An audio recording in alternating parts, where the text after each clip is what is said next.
Soon after an assailant rammed a rented truck into passersby in New York City, President Donald Trump tweeted, "In NYC, looks like another attack by a very sick and deranged person.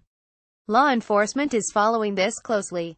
Not in the USA. In recent months, Trump has used such terms for attackers who authorities label terrorists. In September, after a man caused a fire on a London subway car, which authorities treated as terrorism, Trump tweeted, "Another attack in London by a loser terrorist. These sick and demented people who were in the sights of Scotland Yard must be proactive." He added minutes later, "Loser terrorists must be dealt with in a much tougher manner." In May, after an explosion after an Ariana Grande concert in Manchester, the president said, "I won't call them monsters because they'd like that term. I will call them, from now on, losers, because that's what they are. They're losers." Related families of mass shooting victims want media to stop naming killers. Keep up with this story and more by subscribing now. Describing assailants in such a negative way is a useful strategy, according to some security experts and victims advocates. Tom Teves, whose son Alex was killed in the 2012 movie theater shooting in Aurora, Colorado, has told Newsweek he refuses to refer to mass killers as people. He and his wife Karen Teves started a campaign called No Notoriety to discourage the media from naming the perpetrators of such violence. "We're not asking you not to name the things," Teves told Newsweek in 2015. "Don't turn them into anti-heroes. Stop calling them monsters. They're little punks, and you should be calling them cowards."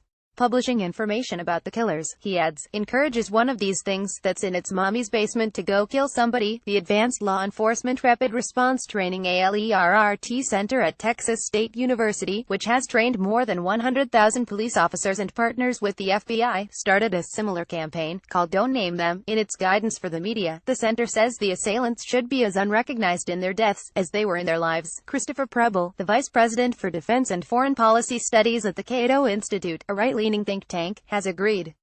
The word loser works because it doesn't imply that there is anything particularly special about the individuals who perpetrate these heinous acts, he wrote in May. They might wish to make a statement by indiscriminately killing and injuring helpless victims. They might fashion themselves as heroic, or uniquely evil, or superhuman. They are none of these things. Police officers arrive at the scene following an incident in New York City on October 31. Police said one person was in custody. Don Emmert FBGT. Not everyone agrees that a United States president should make such comments. "I want him or her to be one step above and I don't want them talking like I would talk," Whoopi Goldberg said on The View after the Manchester attack.